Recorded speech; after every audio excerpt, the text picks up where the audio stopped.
이제 두 번째 시간입니다. 강교성서당 출애굽기 강의 다섯 번째 강의 두 번째 시간 시작하겠습니다. 감사합니다.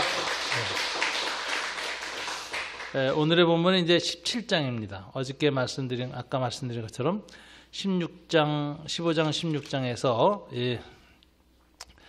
수르강야, 그 다음에 신강야에서 물과 양식의 시험을 잘 이스라엘이 극복을 하고, 거기서 하나님의 그 물과 양식에 관한 율법을 잘 배워서 그것을 이제 실천해 나가는 것이 됐습니다. 그래서 이제 양식에 관한 그 율법은 두 가지였죠. 한 사람 앞에 한 오멜씩, 평등의 가치.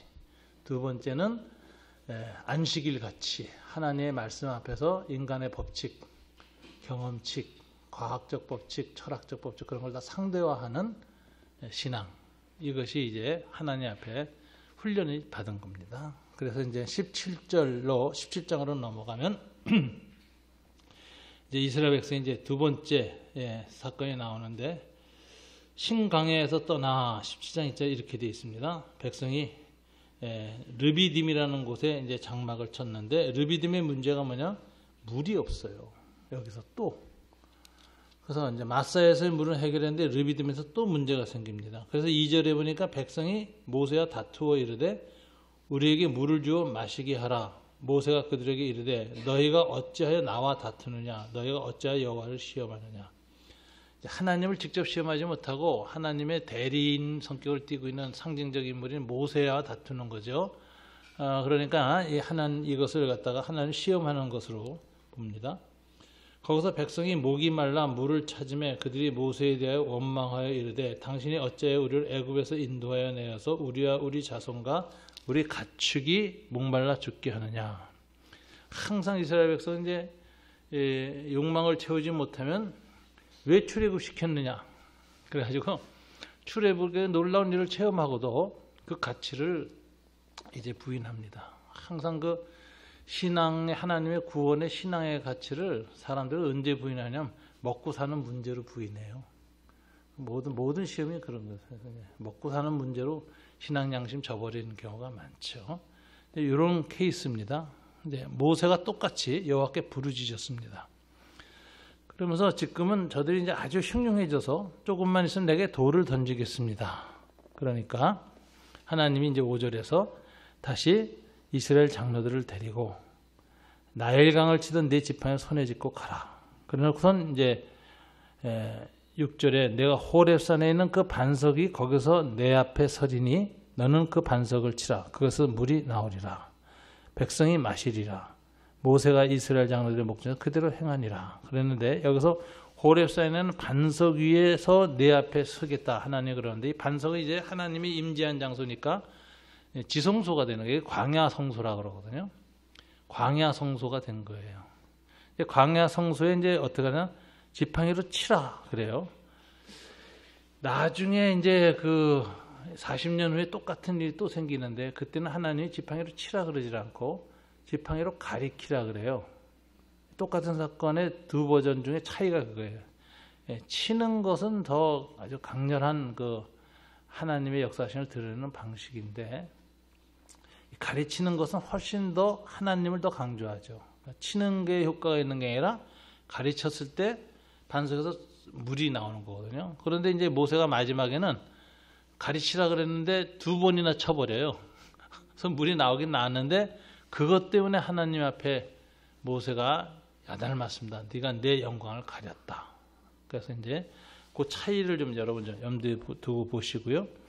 여기에서 물이 나왔습니다.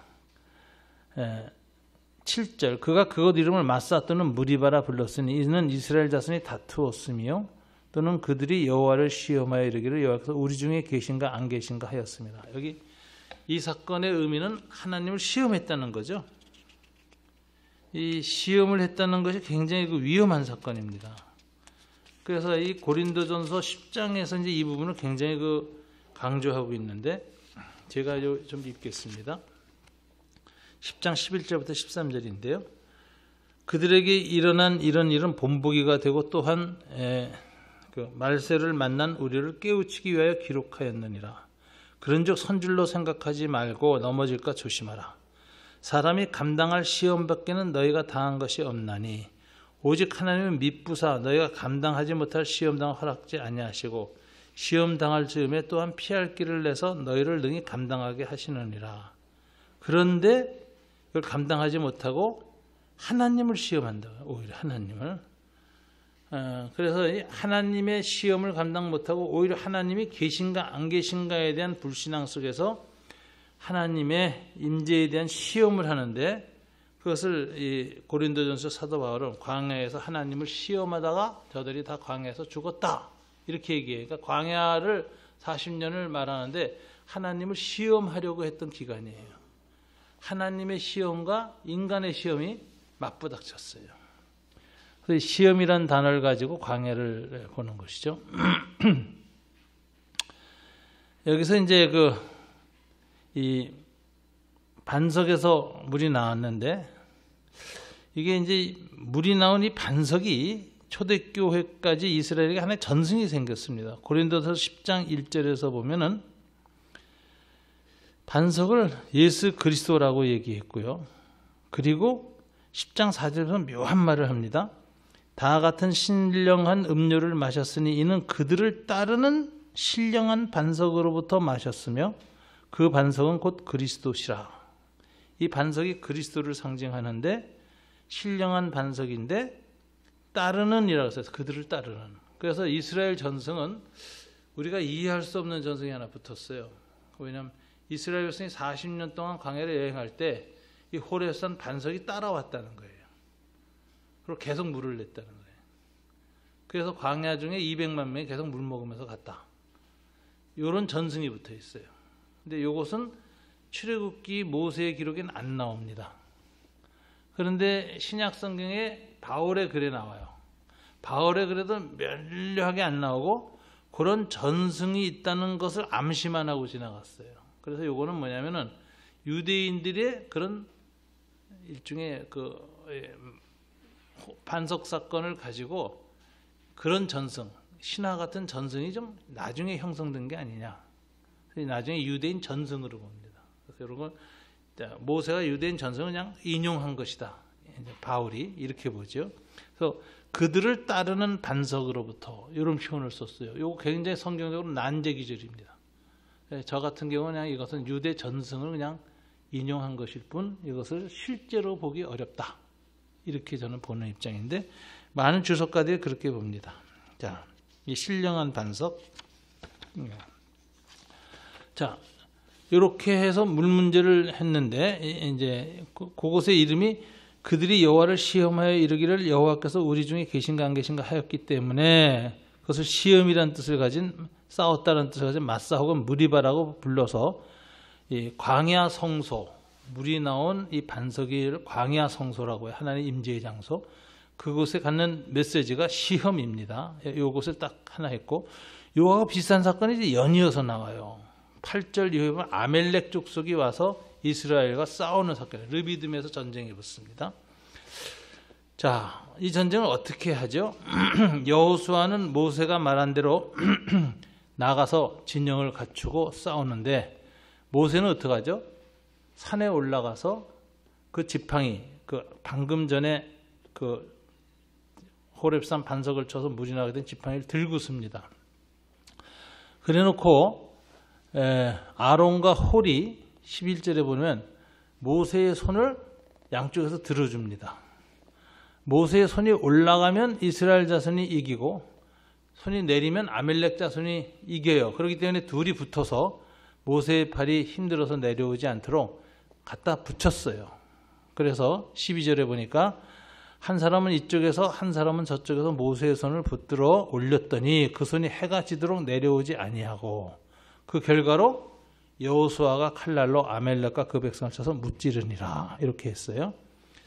그리고서 이제 여기서 이제 이 사건을 가지고 이제 후대에 전승시키는 내용이 나와요. 그게 이제 14절부터인데 여호와께서 모세에게 이르시되 이것을 책에 기록하여 기념하게 하고, 자, 아멜렉 족속과 싸울 때 모세가 지팡이를 들고 서 있어서 승리했던 내용을 책에 기록하라. 그래서 후대에까지 계속 기억하게 하라. 두 번째는 여호수아의 귀에 외워 들리라. 그러니까 서전 전승과 구전 전승이에요. 그죠? 두 가지 방식으로 후대 전승시키라. 그러면서 그 핵심 메시지가 뭐냐? 내가 아멜렉을 없이하여 천하에 기억도 못하게 하리라. 그래서 아멜렉과 하나님이 친히 싸우신다는 얘기를 해요. 출애굽에서 싸운 것처럼 똑같이 하나님이 야훼의 전쟁을 아멜렉과 하신 거예요. 그런데 모세가 지팡이를 들고 있던 그 자리를 제단을 쌓고 그 이름을 여호와 니시라고 했으니까 이건 이제 광야 성소가 된 거예요. 또 다시 광야 성소라 그러거든요. 이렇게 하나님의 임재가 나타났던 사건을 장소를 여호와 니시라고 했는데 여호와는 나의 깃발이라는 뜻이에요. 니스가 깃대거든요. 깃발이라는 뜻이에요. 깃발이라는 뜻인데 이것을 이렇게 해놓고 여호와 니시라고 해놓고 이제 뭐라고 이 장소의 이름을 해석했느냐? 16절 다 같이 읽어볼까요? 이르되 여호와께서 맹세하시기를 여호와가 아멜렉과 더불어 대대로 싸우리라 하셨다 하였더라. 그래서 여호와 니시라고 하는 광야 성소를 만들고 그것을 통해서 이스라엘이 기억해야 될 것은 뭐예요? 여호와께서 대대로 아멜렉과 싸우신다라고 하는 거예요. 자, 여기서 이제 이 여호와 니시라는 말하고 이 사건을 이제 해석하는 해석을 좀 생각해야 됩니다. 이 니스라는 말 그 강의 안에 제가 나눠드린 여러분들 강의한 집에 보내드린 것은 이미 써놨습니다만은 밑에 풋노트가 있어요. 강의 안에 히브리어 니스인데 나사스 높이 들다. 근데 깃발이라는 뜻입니다. 깃발 또는 신호 이런 뜻이에요. 주로 전쟁할 때 지파별로 깃발이 다 따로 있었어요. 이스라엘도 12지파. 그리고 이 깃발이 들면은 그 군대가 그 기호를 보고 모이는 거예요. 집결. 군대를 모으는 집결하는 곳에 주로 썼습니다. 그래서 이 깃발을 이제 가지고 이제 여러 가지로 해석을 하는데 이사야서 같은 데에서는 하나님이 이 깃발을 이스라엘 가운데서 세우는 게 아니라 이상하게 열방 중에 세워요. 그랬더니 하나님의 군대가 일어나요. 근데 이번에는 아수르 군대야. 아수르 군대를 하나님이 깃발을 써서 이렇게 해가지고 이스라엘을 공격해.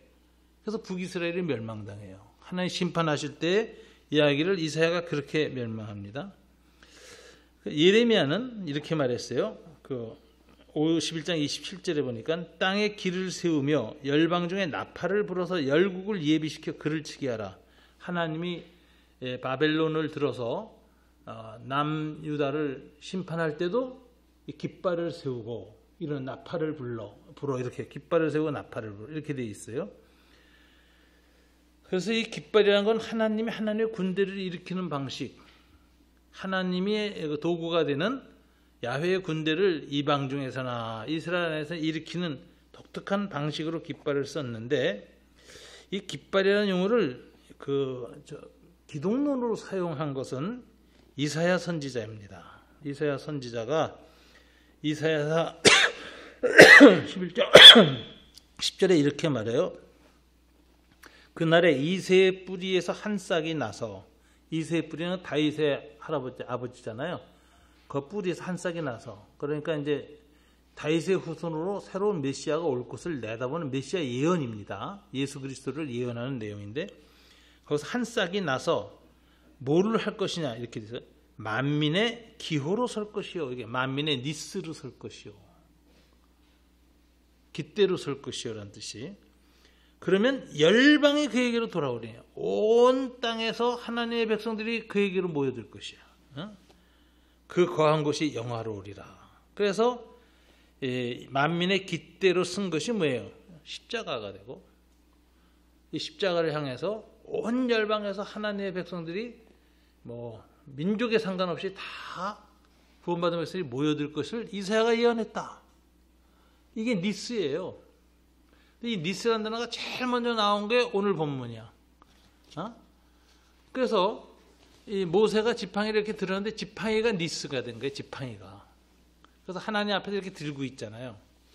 그런데 이 결과가 뭐냐면은 지팡이를 들고 있으면은 아멜렉 군대를 직결시키는 거거든요. 지팡이를 통해서.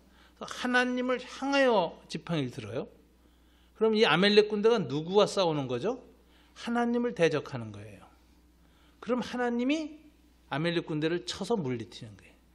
이게 야훼 전쟁 개념인데, 거기 우리가 16절에 보니까 성경 보면 이르되 여호와께서 맹세하시기를 여호와가 아멜렉과 더불어 대대로 싸우리라 하셨더라, 이렇게 되어 있는데, 그 16절에 관한 그 다른 역본이 있어요. 그걸 한번 읽으면 어떻게 되어 있죠? 그 1 했잖아요. 나의 기 해놓고 그 다음에 2가 여호와의 보좌를 향하여 손을 들었으니, 이렇게 되어 있어요. 그러니까 이르시되 여호와의 보좌를 향하여 손을 들었으니 여호와가 아멜렉과 더불어 대대로 싸우리라, 이런 번역본이 있다는 거예요. 히브리 원본이 두 갈래가 있는 거예요. 두 번째 거를 해석하면 훨씬 더 뜻이 정확하게 돼요. 그러니까 모세가 여호와 니시 깃발을, 지팡이를 높이 든 것은 깃대를 든 것이고, 그 깃대를 하나님의 보좌를 향하여 들었어요. 그렇기 때문에 그 깃대에 의해서 모여든 아멜렉 군대는 하나님을 대적하는 군대야. 그러니까 하나님이 아멜렉과 대대로 싸운다. 하나님이 계속 싸우시도록 깃대가 내려오면 안 돼. 계속 들고 있어야 돼. 그래서 이겼다. 그래서 이것 장소를 여호와 니시라고 한다. 요거예요. 자, 그러면 이 사건이 예수님이 이제 이걸 어떻게 해석하셨느냐? 민수기에 보면 요거 비슷한 사건이 나옵니다. 그 불뱀이 이스라엘을 덮쳤어요. 광야 여행 중에. 독을 묻어서 다 죽어가. 근데 이거 어떻게 고쳤죠? 모세가 장대에 놋뱀을 매달아 높이 들었다 그러잖아요. 그 장대가 원문의 니스예요. 니스에다가 놋뱀이면 노수, 뱀을 노수로 이렇게 만든 것은, 노수는 이제 대부분 성경에서 이제 심판의 상징이에요. 여호와의 발이 놋과 같고 뭐 이렇게 해서 강하고 단단한 거. 그래서 이 놋뱀을 이렇게 해서 이 뱀을 니스, 하나님의 군대의 깃발에다 매달았어. 그러니까 이 하나님께서 여기에 뱀의 세력을 다 모아서 하나님에서 들어올리니까 하나님이 친히 뱀의 세력을 물리친다. 이게 이제 여호와의 전쟁 개념하고 똑같은 게. 그러고 있으니까 지나갈 때 뱀에 물린 사람들이 모세가 이걸 바라보면 다 살리라. 그러니까 그 놋뱀을 쳐다보는 순간 다 뱀독이 사라졌어요. 그 하나님이 그 지팡이 끝에 그 놋뱀이라고 하는 그 뱀의 세력이 다 거기에 모이게 하시고 그것을 치셔서 무력화시켰으므로 뱀독으로 죽어가던 사람이 다 구원받는 거야. 그걸 바라봐. 이게 여호와 니시 사건하고 똑같거든요. 그래서 광야에서 모세가 뱀을 든 것처럼. 그런데 이 사건을 주님이 인용하면서 뭐라고 했느냐? 요한복음 3장 14절부터 16절에 보면 모세가 광야에서 뱀을 든 것 같이 인자도 들려야 하리니 이는 그를 믿는 자마다 영생을 얻게 하려 하심이라. 하나님이 세상을 이처럼 사랑하사, 이처럼은 뒤를 받지 않습니다. 앞을 받아요. 그럼 뭐냐? 하나님이 세상을 이처럼 인자가 들리는 방식으로 뱀을 든 것처럼 사랑하사 독생자를 주셨으니 이는 그를 믿는 자마다 멸망하지 않고 영생을 얻게 하려 하심이라. 그래서 예수 그리스도를 놋뱀과처럼 하나님이 장대에 달아서 올린 그 사건으로 보는 거죠. 예수님의 십자가 사건을 이렇게 해석하는 거죠. 그래서 야훼 전쟁의 승리가 궁극적으로 어디서 일어났죠? 십자가에서 완성되는 거예요. 십자가에서 하나님의 승리. 예수님이 매달려서. 그래서 십자가는 여호와의 니시다라고 하는 것이 요한복음 3장 16절 요한복음의 증언이죠. 모세가 광야에서 뱀을 높이 든 것처럼 인자도 높이 들려야 하리니, 이것을 그렇게 해석했습니다. 그래서 우리가 이제 17장에서 발견하는 것은 아까 그저 이 물이 없을 때 이스라엘 백성의 원망을 모세가 지팡이로 해가지고 이 반석에다 딱 치는데, 반석은 하나님이 서 있는 자리 아니에요. 그죠? 그러니까 바로 하나님의 보좌를 향하여 반석을 친 거예요. 그랬더니 물이 쏟아져 나서 이스라엘의 원망, 물 없는 것이 해결이 됩니다. 이번에는 아멜렉 군대와 싸울 때 또 지팡이를 하나님의 보좌를 향하여서 높이 드니까 하나님께서 아멜렉과 대대로 싸우리라. 전쟁에 임재하셔서 아멜렉을 물리쳐요. 그래서 그때 그것이 여호와의 깃발이라는 용어가 씌워졌고, 이 용어가 씌워진 용례가 민수기에서 그 그때의 노뱀을 닿는 사건, 그리고 그 사건을 예수님은 십자가에 자기가 높이 매달릴 것을 미리 예언한 사건으로 해석을 했어요. 그래서 이렇게 성경의 그 기록과 예수 그리스도의 해석 사이에 일관성이 있습니다. 그래서 이제 우리가 이제 십자가 할 때는 그건 야훼의 전쟁이에요. 야훼 전쟁의 완성판. 사탄과 죽음과 모든 죄와 사망의 세력에 대한 승리. 바라보기만 하면 구원을 받는다는 거죠. 믿음으로 바라보기만 하면. 이게 아주 굉장히 그 성경에 일치되는 복음이죠. 바라보기만 하면. 자, 오늘 이 시간에 이렇게 무리바 마사 사건과 여호와 니시 사건을 두 경화성소가 하나님의 깃발이라는 관점에서 통합적으로 이해를 했습니다. 18장은 좀 쉬워요. 이제 18장은 아멜렉과의 이제 전쟁에 관한 이야기가 이제 나오는데 이후 전승을 한번 조금 볼 필요가 있는데, 아멜렉과의 전쟁이 이제 참고로 보시면 출애굽 직후 르비딤에서 지금 전투를 해서 이런 일이 일어났었고요. 그 다음에 사울이 길갈 전투에서 아멜렉 족속과 싸웁니다. 사무엘상 15장 2절부터 3절이에요. 그래서 아각 왕을 죽였는데 이때 사울이 끝까지 하질 않아요. 아각 왕의 그 어떤 물건이나 이런 것들에 탐욕이 있어서 하나님의 말씀을 순종하지 않고 다 죽이지 않고 살려둬요. 그래서 오히려 하나님의 회렘의 저주가 사울에게 임하죠. 사울과 그 아들이 다 나중에 죽잖아요. 벳산 성벽에서 죽어요. 그래서 남겨진 이 아멜렉의 후손이 또 나중에 이제 누가 물리친 다윗이 시글락 전투라는 곳에서 사무엘상 3장 1절부터 20절에 보면 아멜렉 쪽을 무찌릅니다. 그래도 이들이 좀 살아남아요. 살아남아서 나중에 어디로 가느냐.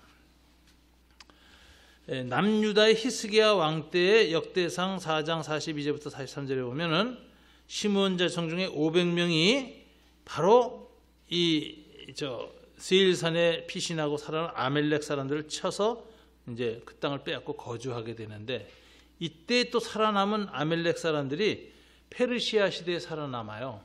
그래가지고 그 에스더서에 보면은 아수에르 왕이 그 아각이죠. 사울이 죽인 그 왕의 아들 함무다다의 아들 하만의 지위를 높여서 제상을 만들어요. 아멜렉 족속이거든요. 이게 이스라엘 백성 다 죽이려고 그러잖아요. 그래서 여기에서도 보면 장대를 준비하잖아요. 그런데 이제 에스라가 정말 자기 민족을 살리기 위해서 나아가가지고 왕한테 윤호를 얻어서 오히려 하만이 범죄가 드러나고 이렇게 돼가지고 하만이 그 집안에서 이스라엘 백성을 매달려고 했던 장대 꼭대기 자기 목이 매달리는 사건이 나와요.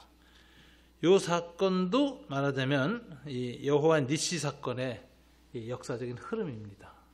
그래서 이제 이런 것이 마지막에 완성된 것이 예수님의 십자가가 하나님의 깃대, 니스, 야훼 전쟁의 집결지, 전쟁의 승패가 판가름 나는 곳, 결정적인 전략적 요충지, 이런 개념이 성경에 연관되어 있어요. 십자가 이미지가 아주 깊지요. 그래서 이게 이제 그저 에스더서까지 다 이 아멜렉과의 전쟁이 여기되는데 이미 출애굽 때 하나님이 약속하셨어요. 아멜렉 족속은 내가 대대로 싸울 것이다. 역사 속에 아멜렉 족속은 족속이 사라졌습니다. 멸절된 족속이. 그래서 하나님이 그 역사 속에서 몇천 년 동안 인류 역사에서 없어진 종족이 굉장히 많아요. 그 아시리아인들도 없어졌습니다. 그렇게 강대했는데 지금 멸족된 족속이거든요.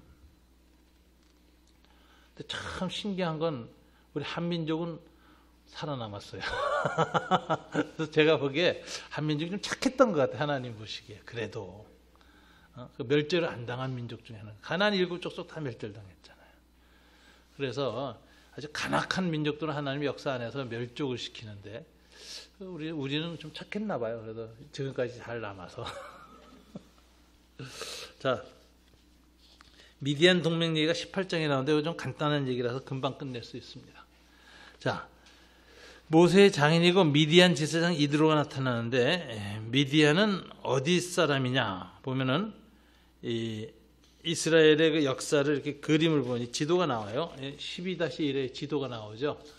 시나이 반도 옆에 있는 광야예요. 즉 이제 요르단 밑에 광야. 이 광야가 이제 굉장히 놀라운 유명한 광야죠.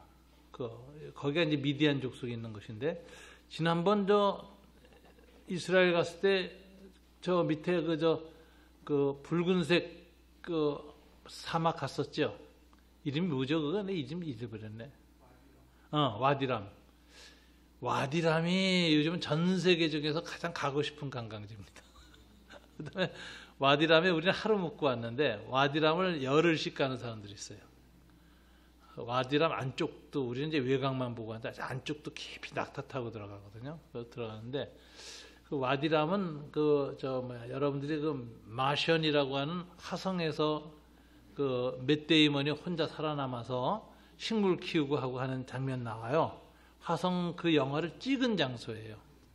그러니까 지구상에 가장 특이한 장소예요. 지구상에서 화성하고 가장 흡사해. 그래가지고 이제 그 와디람이라는 곳인데, 지금 이제 요르단입니다. 내년에 성지순례를 이스라엘을 가려고 그러거든요. 그래서 지금 이제 터키에 안 가고 이스라엘을 미루는 사람들도 있어요. 그때 가겠다고. 요즘 막 비행기 싸게 어마어마하게 뛰어가지고 유리하죠.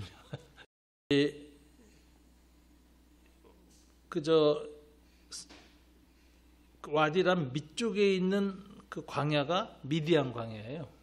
거기까지는 뭐 사람들 가본 적이 없죠. 근데 이제 이 모세의 장인이 바로 미디안 족속이거든요. 미디안 족속은 원래 여기 이게 참 강의안을 잘 만들어 주셨는데, 아브라함과 그의 세 번째 아내 후처인 그드라 사이에서 태어난 이 네 번째 아들이 미디안이에요. 이게 이 남쪽의 광야에 가서 살았는데 이 미디안 사람이 이제 요셉을 애굽으로 이제 끌고 간 대상 민족이고, 그런데 이제 여기에 와가지고 이 모세가 이제 장가를 가죠. 미디안 여자하고. 그래서 이제 거기서 애를 낳죠. 게르솜이라고. 그랬다가 이제 출애굽해서 됐는데, 이 모세가 시내산 거쳐서 쭉 하면서 이 미디안 대상 족장을 만나는데, 미디안 대상 족장 사람들은 이 시내산뿐만 아니라 이 광야길을 통해서 이집트까지 무역을 하기 때문에 이동을 많이 하는 사람들이 낙타 타고. 그러니까 아마 시내산 가기 전에 만난 것 같아. 그래서 출애굽한 이스라엘하고 만났는데, 이 미디안하고 이제 동맹을 맺는 장면이 18장 1절입니다. 그 장인 이드로인데, 그 동맹 맺는 이유는 여호와의 행하신 출애굽 사건을 장인한테 다 얘기를 해줘요, 모세가.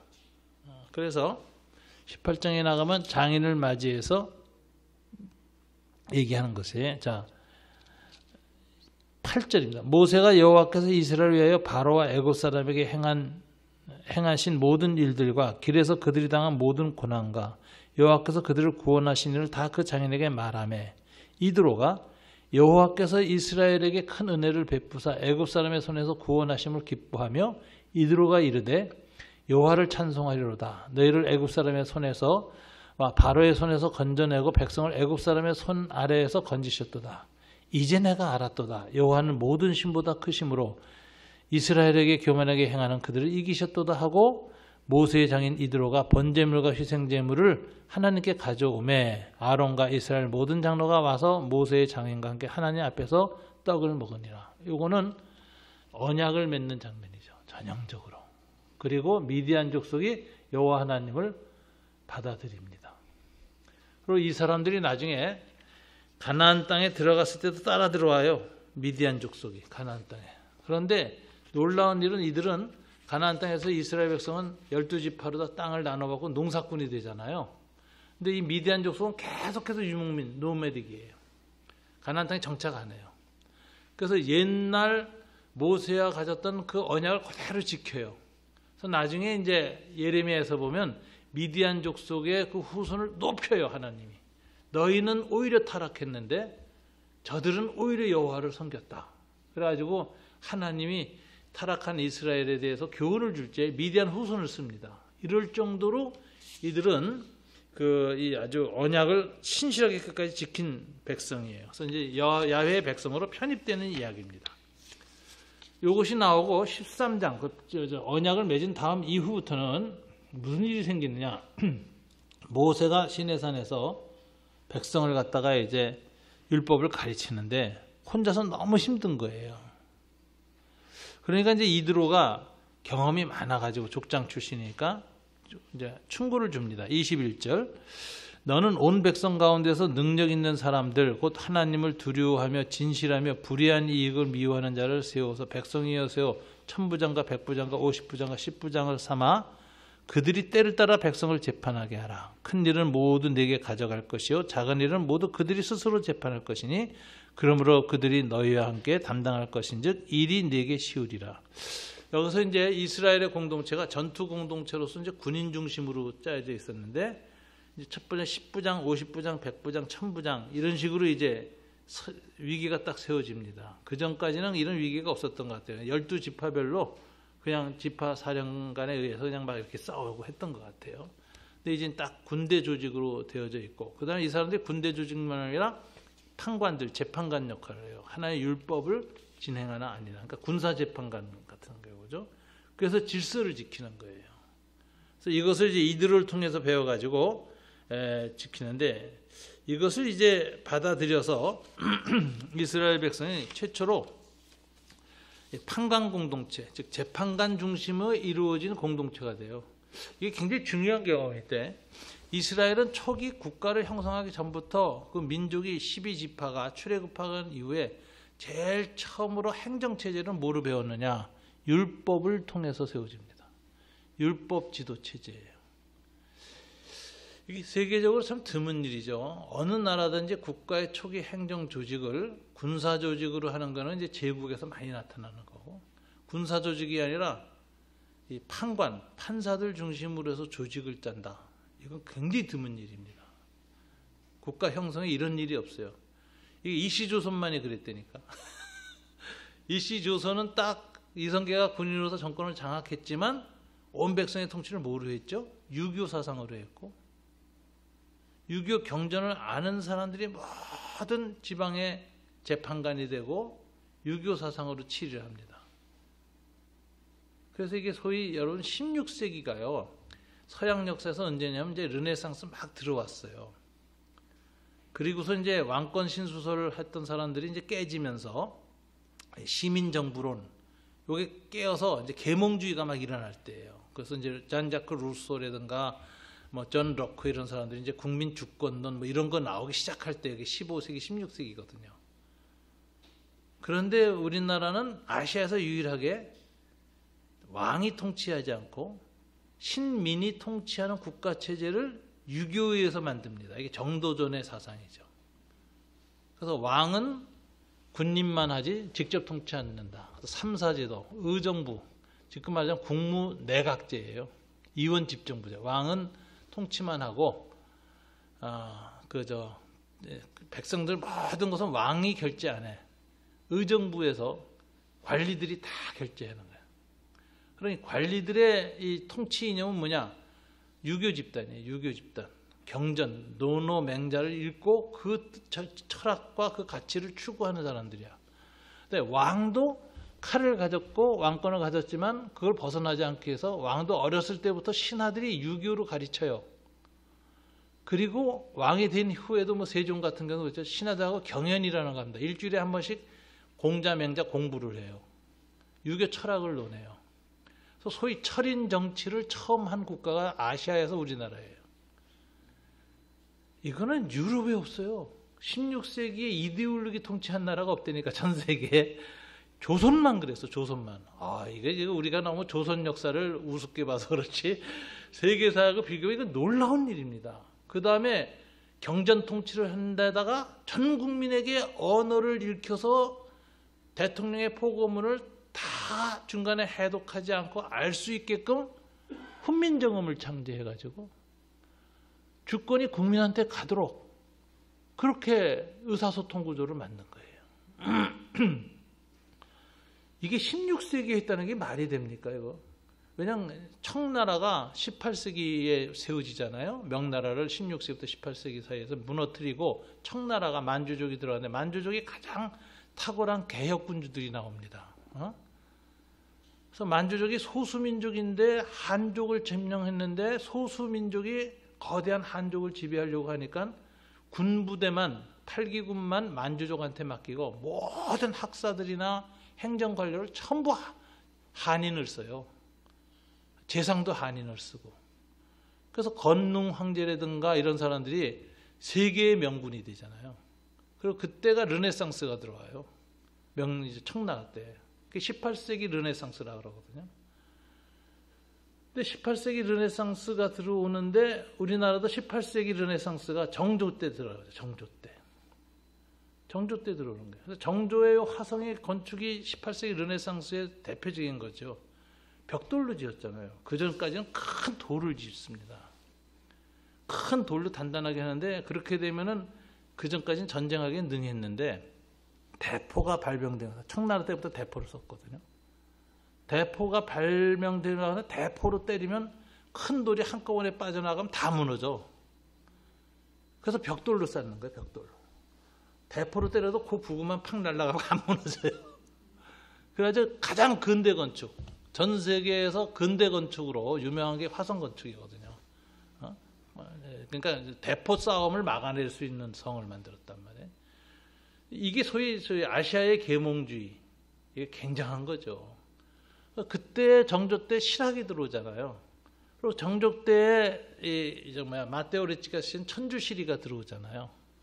그 천주시리를 보고 개종한 사람이 복림대군이 아닌 인종의 첫째 아들 끌려갔다 들었던 소현세자. 그 사람이 왕이 됐으면은 우리나라 일본보다 100년 넘게 개화합니다. 서양 사상을 받아들이기 때문에. 근데 인종이 이거 청나라로 포로로 갔더니 청나라 문물을 익히고 서학을 숭배하고 이러니까 이놈이 나라 맞춰서 안 되겠다 해서 베개로 때려서 죽이잖아요. 그래서 아들이 죽잖아요. 그리고 복림대군은 이제 형님하고는 달리 청나라에 대한 이 분노가 많아가지고 북벌하겠다고 군대 모으고 이러잖아요. 이런 과정을 거치면서 이 서양 문명을 못 받아들여요. 그래서 그때 잠시 정조 때 와가지고 서양 문물을 받아들여가지고 그때 이제 이승훈 같은 사람들이 이제 첫 천주교 신부가 되고 사제가 되고 정약용, 정약종 이런 사람들이 다 천주교를 받아들이잖아요. 그래서 정약용은 학문으로 받아들였고 그 동생 정약종은 신앙인이 됐어요. 그래가지고선 그 동네 정씨 가문이 아주 실하게 대가들이 나오죠. 그거 꼽혔으면은 일본보다 우리가 근대화가 100년이 넘었을 것이고 일본의 나라 먹히지도 않았을 거예요.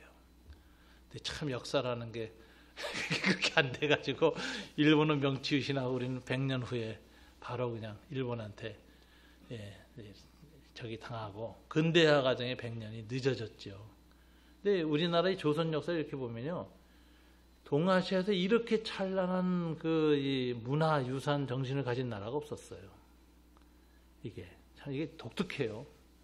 그래서 16세기에 이데올로기 통치한 나라가 없다니까. 철학으로 다스린 나라. 철인들이 나라를 다스렸다. 이거 정말 드문 거예요. 이게 플라톤이 아마 자기 이상으로 폴리테이아라고 하는 국가론이라는 거, 철인 정치 국가론이다. 그걸 썼는데 플라톤이 와서 조선을 와서 봐서 기절했을 거예요. 내가 꿈꾸던 게 여기 이루어졌다고. 그렇게 왕과 신하가 다 철학을 공부하고 그것을 전 국민한테 서당과 서원을 통해서 가르치고 그리고 그 이념으로 뭉쳐서 국가를 함께 통치를 해서 500년을 이끌어온 나라. 명나라 200년, 청나라 200년이에요. 조선만 500년이라고. 이렇게 이데올로기가 강한 나라가 드물어요. 그래서 이게 유대인하고 우리가 텍스트 컬처, 그 경전 문화가 발달했고 다 언어를 잘해. 그래서 뭐랄까 이 문해 능력이 탁월해요. 뇌가 아주 좋은 거예요. 우리 맨날 노노맹자 외웠거든. 해석하고 싸우고 해석 가지고 싸우고 막 사화가 돼서 서로 죽고 싸우고 하는 게 난 경전 해석 때문에 싸우는 거예요. 유대인하고 비슷해요. 거기는 성경이고 우리는 노노맹자고. 문자 해석 능력이 탁월하고. 그리고 이데올로기를 제일 오랫동안 경험했어요. 이게 이데올로기가 강해가지고 우리나라는 서양 이데올로기가 들어와도 공산주의가 들어와도 이상하게 지독한 게 북에 가서 생기고 남쪽에 세계 자본주의 이데올로기가 가장 센 놈이 또 들어와서 이 미국 다음으로 제일 세잖아요. 이게 우리나라 자본주의 이데올로기 아주 독특해요. 우리가 참 장점도 참 많아요. 그러니까 일종의 어떤 신비나 무력만 가지고 통치한 게 아니라 철학을 갖고 통치했다는 점에서 굉장히 이 문화 민족이나 국가 이런 경영 능력 같은 게 우리나라가 굉장히 독특한 장점이 있음에도 불구하고 이데올로기에 대한 중독성, 치우침 이게 이제 항상 문제죠. 그래서 기독교가 그걸 잘 이겨냈으면 좋겠어요. 기독교 신앙은 그걸 넘어서는 거거든요. 자기 상대화, 자기 부인 제일 중요한 정신이거든요. 그러니까 자기 사상, 자기 생각을 상대화하고 남의 입장에서 생각하고 그리고 통합해 나갈 수 있는 그런 영성, 초월의 힘이 있으면 이게 기여할 겁니다. 이걸 못하고 기독교가 양쪽에 어느 한쪽으로 팍 기울어서 편가름에 앞장서면 기독교도 인간의 사상, 생각을 극복 못한 기독교, 즉 이데올로기에 침몰된 기독교가 되는 거예요. 이게 이제 지금 우리 시대 과제인 것 같아요. 우리 시대 과제인 것 같아요. 자, 오늘은 우리가 이 판강 공동체라는 것을 보면서 이스라엘과 우리나라가 유일하게 전 세계에서 텍스트 중심으로 재판하는 사람들이 통치한 나라가 됐습니다. 이거 굉장히 독특한 겁니다. 한번 생각 한번 해보세요. 예. 여기서 마치겠습니다. 감사합니다. 기도하고 마치겠습니다. 하나님 감사합니다. 오늘 출애굽기 5번째 공부를 통해서 옛 이스라엘에게 하나님 주신 말씀을 묵상하고 오늘 우리에게 적용해 보았습니다. 말씀 안에서 늘 자기 자신을 낮추는 저희가 될 수 있도록 자기 부인의 영성을 허락하여 주시옵소서. 여호와 니시, 정말 모세가 광야에서 뱀을 높이 든 것처럼 들려야 하리라고 주님이 말씀하셨던 그 일이 십자가상에서 이루어지고 우리에게 죄와 죽음으로부터 해방시켜 주신 것을 감사합니다.